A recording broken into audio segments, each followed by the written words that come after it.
Yes,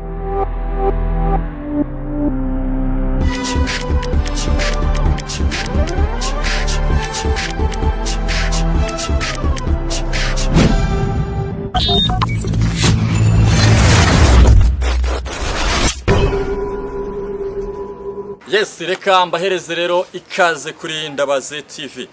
Nitwa Mr. Muhanzi, Mr. Names, Mr. Talented, Mr. Future.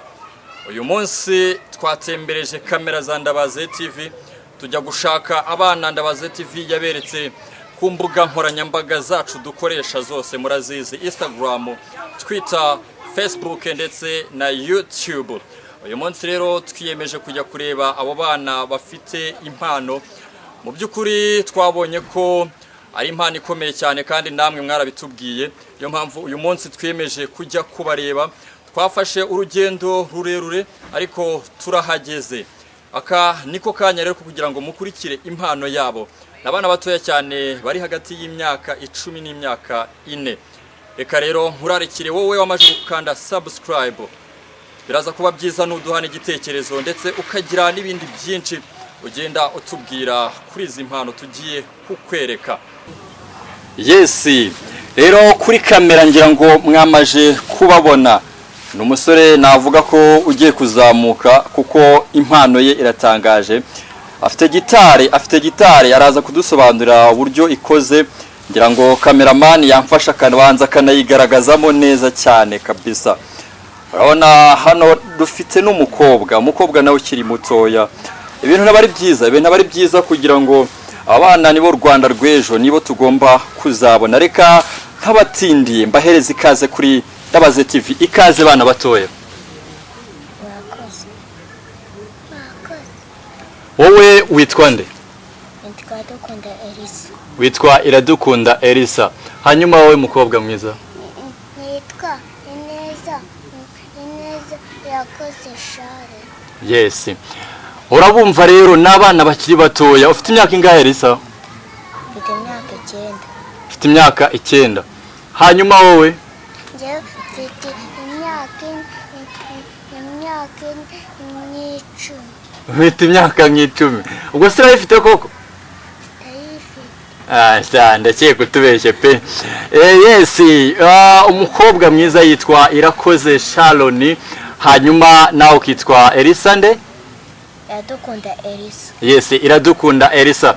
Nabana batoya rero nkuko mubabona umwe afite imyaka 9, akakana rero banza kagera na brage. Sharon we gafite imyaka 10 ariko ntago mbyemeye Sharon. Ushobora kumbeshye? Ntago nkubeshye. Ndaza kubaza mama. Sawa Elisa rero ndakubona ufite gitari, niba ari iki? Icyo ufite ni igiki? Umuduri. Yitwa umuduri? Ubwo ntago tubeshye. Hoya. Okay, ubwo abatureba muraza kutubwira ibyari byo uko bikose n'abana bakiri bato. Umuduri wawe rero ukozwe gute?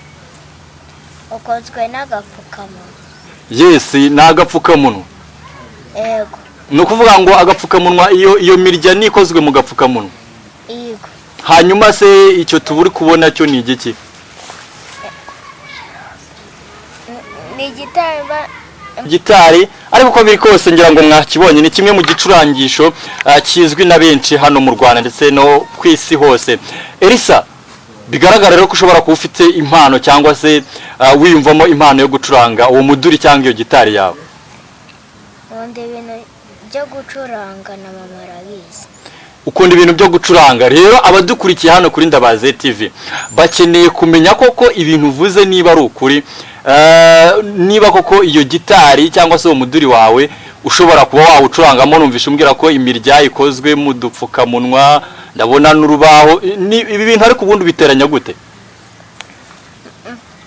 Reba ko hano hari umusumari, hano hari uwundi. Ubwo ndawufata ubundi nakagira gutya, nakagarura gutya, nakagira gutya, ubundi narangiza nakata enchamo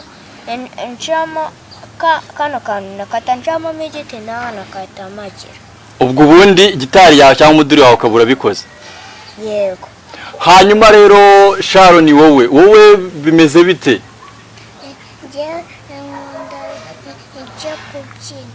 Ukunda ibyo kubyina cyane cyane, ariko twakubonye uririmba zimwe mu ndirimbo z'abakobwa bazwi hano mu Rwanda cyane, Vesti na Dorcas. Mu by'ukuri ukunda ziriya ndirimbo zabo? Ni nk'izihe ndirimbo ukunda zaba Vesti na Dorcas wowe? Ndazizi ariko ndazikunda. Urazizi ariko urazikunda. Tubwire nyinemo nk'imwe muri zo ukunda.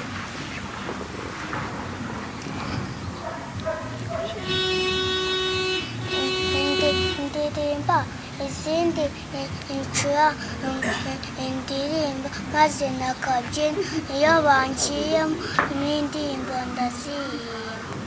Yes, rero Ndabaza TV tutabatindiye, icyatugenzaga n'ubundi ni ukumenya aba bana impano zabo. Reka twumve neza impano bafite, nyuma turaza kumenya n'imibereho yabo ndetse n'ubundi bufasha baba bakeneye. Yes, irakoze nawe Sharon, ndagira ngo muririmbe ukoresha iyo mirya yawe ya gitari wavuze ikorwa mu gapfukamunwa, twumvisha abakurikiye Ndabaza TV koko impano yanyu yaba ari yo gucuranga wowe ndetse nawe yo kuririmba. Twagiye. Mugiye kuririmba ihe ndirimbo? Tubwire iyi ndirimbo? Sibaraye. Indirimbo yihe? Dagoni.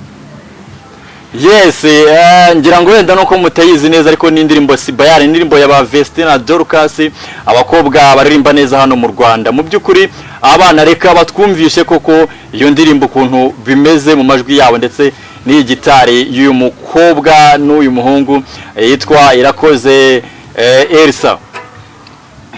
Natsinzi nabonaga imbere yanjye n'ubasha yamfoye aramasha ahamya mu gico kutarama, byanyujuje impamvu nyinshi zo guhimbaza, kuko Uwiteka wanjye yamfashe igikundiro cye kidakekesha, itangiro nari mfite mu maso y'abantu, nubwo mbona ngaruye umuyanja, iwe byo kwizera ryamaye n'iryari gusha Goliyati, iryashobokaga ko nangara kandi data hari umwami, iwe ryo kwizera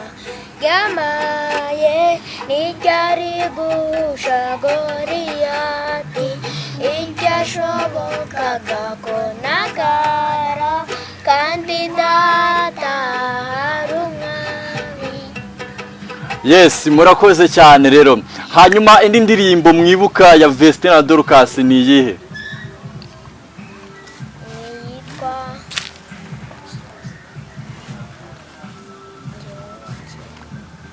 Yes, yes, twagiye. Njyewe wa kera narahindutse, kubw'amaraso ye narogejwe, uwabusha yararugutse, wanduye nakeshejwe, yamagurukije ku ntebe y'igisuzuguriro, angenera umwanya mu byicaro by'abanyacubahiro, mbonye kudahemuka nyuma y'uko mbambiwe ibyari bindemereye, Golgota ni wowe usigaye, mbonye kudahemuka nyuma y'uko mbambiwe ibyari bindemereye, Golgota ni wowe usigaye. Mana yacu Sibayari, Sidagoni nibeshya,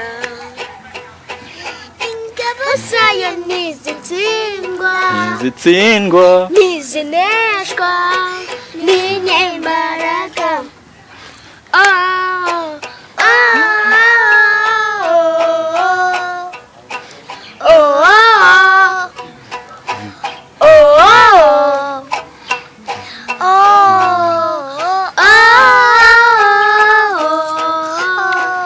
Yes. Birumvikana rero ko mufite impano. Ni iki rero musaba abadukurikiye kuri Ndabaziyetv? Ni iki mwumva mwasaba aba bahanzi muririmbe izi ndirimbo nkawe Irakoze ufite nk'impano yo gucuranga gitari mu by'ukuri? Nasaba ubufasha ko bamfasha bikazagera urwego ko bizamuka cyane ku mpano yanjye. Yes, biragaragara ko uri gusaba ubufasha bwo kuzamura impano. Ese ni impano yo kuririmba, ni yo gucuranga gitari, ni iki ukeneye ko bagusapotinga muri ubwo bufasha bwawe? Bamfasha ubwo gucuranga. Ukeneye ubufasha bwo kugira ngo ubone uko wakiga gitari cyangwa se n'uwayikugurira akaba yagukore, kuko iyo tubona hano nikozwe mu giti. Ego murabibona ako nukugira ngo bazamfashe bizajye ku rwego ko bizamuka cyane kurushaho. Yes, birumvikana rero abakurikiye Ndabaziyetv murababona nabana batoya bafite impano yo kuririmba, ndetse uyu Irakoze by'umwihariko murabona ko akunda gucuranga gitari ariko mu bushobozi bwabo bukeya. Nabana bakubwiye ko bari hagati y'imyaka 4 n'imyaka 9. Uyu umubona kuri kamera umusore ufite gitari ikozwe mu giti yitwa Irakoze Elisa. Hanyuma uyu mukobwa nawe ukiri mutoya cyane, gusa numvise afite n'akabrage yitwa nawe Sharon. Rero nka Ndabaziyetv icyo twiyemeje no kugaragaza impano zikiri ntoya ndetse n'izindi impano izarizo zose aho ziri mu gihugu. Uyu munsi rero twasuye mu karere ka Gasabo, ni mu murenge wa Kimironko, ahazwi nko mu kagari ka Kibagabaga. Rero icyo nabisabira mwese, iki kiganiro ngira ngo murakibona, impano yo irahari mu bigaragara. Ubufasha ubwari bwo bwose waba ufite wafasha aba bana bakagira aho bava ndetse naho bagera. Aba nibo bahanzi bejo hazaza, aba nibo ba Vestina, nibo ba Israel Mbonyi, nibo ba Gentil Misigaro.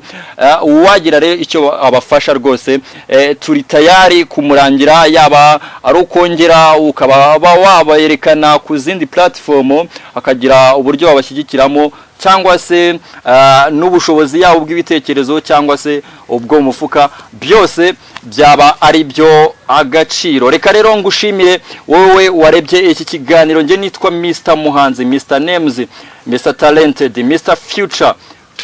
Warakoze cyane ko warakanze subscribe, like, comment ni ingenzi cyane. Sangiza abandi iki kiganiro bakibone ndetse banamenye izi mpano. Mwakoze cyane.